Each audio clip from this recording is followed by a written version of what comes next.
Hi team, this is Coach Kenny back with the next video. Still talking about offense and trying to figure out when we should play more direct, meaning just kick the ball forward to our forwards, and maybe when we can pass the ball using our goalie, using our defenders, and trying to make more passes. And again, it comes down to whatever the other team is giving us, that kind of determines what we should be doing. Which is what the first point here says. We call it a high press, a medium press, or a low press. A high press means they have three players, whether our goalie has the ball after they shoot it or our goalie has a goal kick. They have three players waiting to cross over that build-out line to come steal the ball from us. That would be considered a high press. They have a lot of players up high. A medium press, maybe they have just only two players.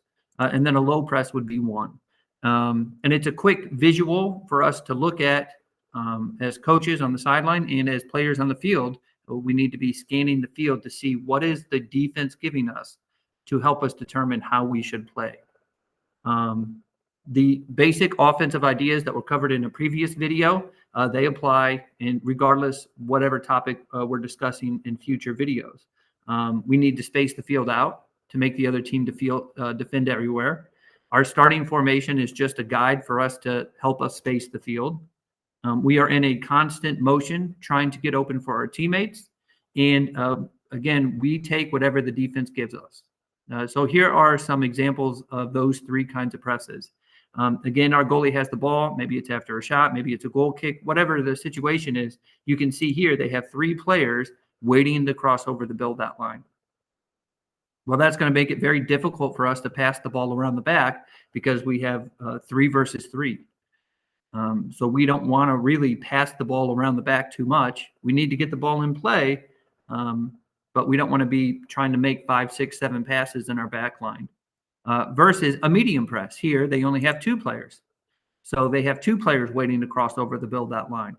So we do have a numbers advantage in the back. And, of course, versus the low press, they only have 1 player up top. Again, we're playing 7 versus 7. We never know what kind of team we're going to play against, what kind of formation, what kind of defense, whatever their strategy is. And so we need to scan the field, take note of what the other team is doing, and that can help us determine what we need to do to be most successful. So, again, these three, we have a high press. There's 3 players, forwards waiting to cross over the line. There's a medium press. There's 2 players waiting to cross over.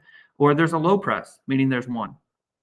And so this is, again, a quick visual scan that we can do to say, okay, what should we do to play out of the back here?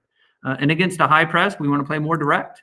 We don't have a numbers advantage, so we want to get the ball forward because they have more players forward, which means they have less players in the back. And against a medium press or a low press, we do have a numbers advantage. Certainly in the low press, we have 3 versus 1. Hopefully we can keep the ball and move it around the field to get the best chance to go score. And then 3 versus 2, the numbers are more even, but we still have a numbers advantage there. So this is a quick check. Again, scanning the field, talking about playing select soccer, trying to step up from rec soccer. We need to observe where is the defense at and where's the best place for us to play out. If it's a high press, we're playing more direct into the forwards. If it's a medium press, maybe we can work the ball around the back and find an opening. And then, of course, if it's a low press, we certainly should be able to keep the ball. That's it for this video. I'll check you guys on the next one. Thanks.